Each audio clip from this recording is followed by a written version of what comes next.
Kung may monthly income ka na 11,444 pesos, pwede ka na po maka-avail ng aming Anika Row House Lofted located dito sa San Pablo City, Laguna. 3,055 pesos lang po ang aming monthly amortization dito dahil under 4PH program po siya. Ganyan po kaganda, kaelegante ang aming unit. Pasok po tayo sa loob. Okay po. So ito po ay para sa mga first time home buyer or maski hindi, pwede tayo maka-avail dito.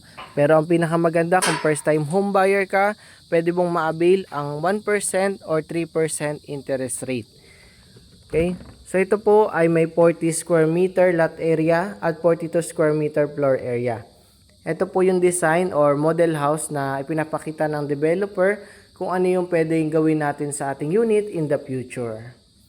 Dito ang ating living area, dining area, ang ating kitchen, tapos ang ating bathroom.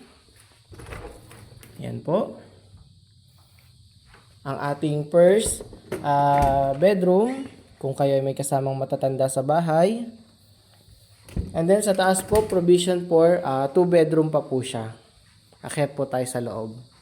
Ito po ay high ceiling, kaya hindi po siya mainit. Okay? So, sa nagtatanong din naman po kung bahain ba yung ating location, 100% po non-flooded. Okay po, napaka-safe ng ating magiging tahanan or pamilya dito kay Bloomdale. So, ito yung pangalawang bedroom natin. Pwede pa din po ang double deck dito kasi sobrang taas pa. Ito naman po ang master's bedroom. So, may cabinet dito at meron po kayo ditong sliding or yung lanay. Kapag susilip kayo sa taas, ganyan po yung inyong view. Okay? So, open na po tayo dito for reservation. And for qualification nga po, pwede naman kahit sino, OFW, local employed, self-employed. Basta po may 11,444 pesos monthly income, pwede na kayo maka-avail. And then, 3,055 po ang pinaka-lowest na monthly amortization natin dito. Pag na-approvean kayo sa 1% interest rate under 4PH program.